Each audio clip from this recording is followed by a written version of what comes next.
Imagine waking up one morning and you realize that your period's about 6 to 7 days late, and you go ahead and take a pregnancy test, and you also realize that it comes out positive. You also realize that you live in an abortion restrictive state. You think to yourself, and you're unable to mentally or physically or financially take care of a child at the moment, and you have to make the decision of to have an abortion. You go to your local OBGYN office, they do an ultrasound, and you're about 7 weeks pregnant.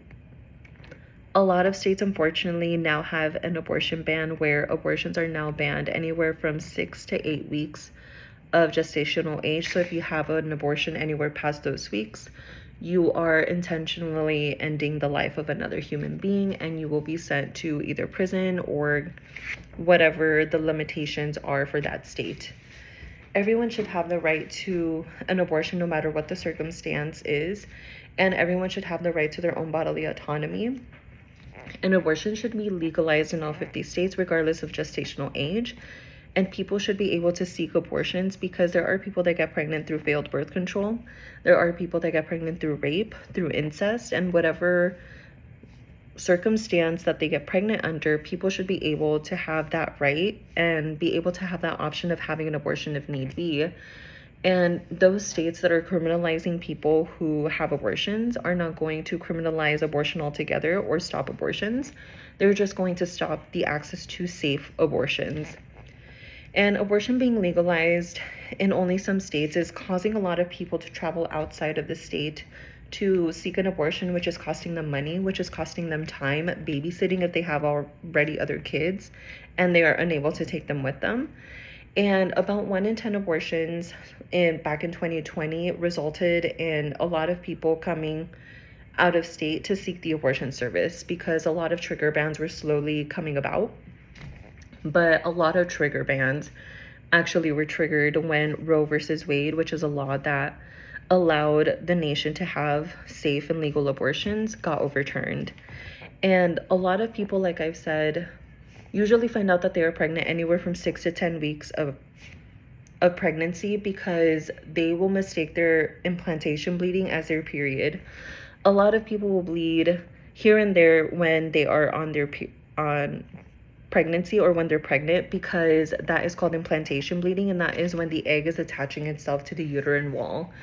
And about 50% of pregnancies are unintended. The other 50% are intended pregnancies, and this includes failed birth control, instances of rape, incest, and people with disabilities. Some people just don't want to have kids, and whatever reason it is for people to have an abortion, nobody's reason is better than the other.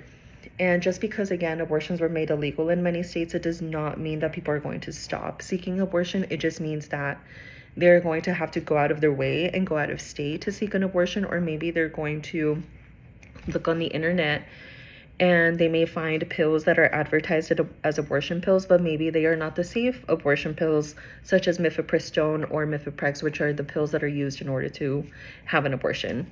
Or maybe they're going to try herbal teas that are meant to go ahead and induce an abortion, or maybe they're going to try to have a physical miscarriage. Whatever it may be, a lot of these at-home abortions lead to complications and can actually lead to death in a lot of people. What I want y'all to think about right now is maybe think about a person and try to put yourself in the shoes.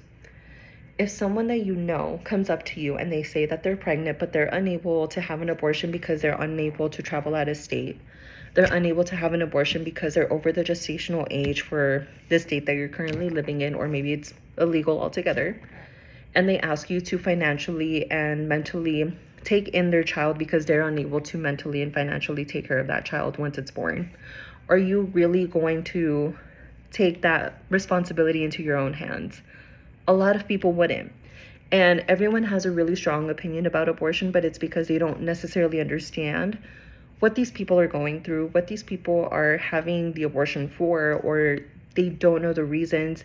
And they don't have to, because these people who are seeking abortions don't need to tell anybody why they're having it, as long as they're okay with their choice. And that's something that we should leave up to the people. It shouldn't be left up to the state. It shouldn't be left up to our government whether or not I want to seek an abortion. And by legalizing abortion in all of the states, it will allow a lot of people to have access to affordable and also just in general healthcare.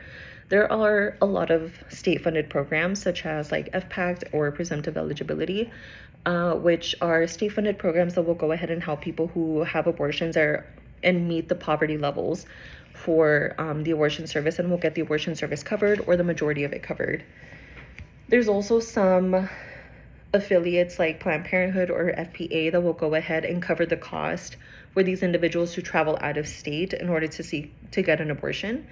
And a lot of these funds are coming from donors who really support the mission of abortion and who really want to see people get the quality healthcare that we are known for. And the reason that I say we is because I work for Planned Parenthood, so I'm really invested into really providing good healthcare for people that are unable to afford it.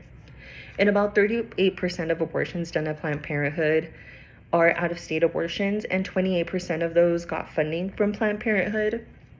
So what that means is that Planned Parenthood actually provided this service out of their pockets because they really want to see these people either get a second chance of life, or maybe just this person really wanted to have a pregnancy, but they were unable to continue the pregnancy for medical reasons. Or maybe they found out at their 20-week scan that their baby had cysts all over their kidneys, and they really wanted this pregnancy, but they're unable to have the pregnancy because of the medical issues with the pregnancy. So like I said, nobody's reason is better than the other person's, and nobody has to really justify the reason why they're having an abortion because it's their choice. And a lot of people that do have an abortion really don't regret their decision, because a lot of the times an abortion really opens up the opportunity for a lot of people. And I can be one to say that it has opened up the doors for me, because if it weren't for mine, I wouldn't be here and I wouldn't be in school. I wouldn't have had the opportunity to really enrich my education if I had a 2-year-old with me. And if we continue to limit the access to abortions, it's going to cause a lot of deaths. It's going to cause a lot of sickness. It's going to cause a lot of financial burden for a lot of people. Over about 9 million people will suffer complications from unsafe abortions. And out of those 9 million, 22,800 people will die from complications of the unsafe abortion. And this is why safe abortions are very essential. So what I want you all, everybody, to do is go home and research the benefits of having an abortion. I want you all to look up YouTube videos of people who are talking about their abortion story and why they had it, and just really try to immerse yourself into that experience, because if you don't put yourself in someone else's shoes, you're never going to understand their story. But then again, nobody has to justify the reason for having their abortion.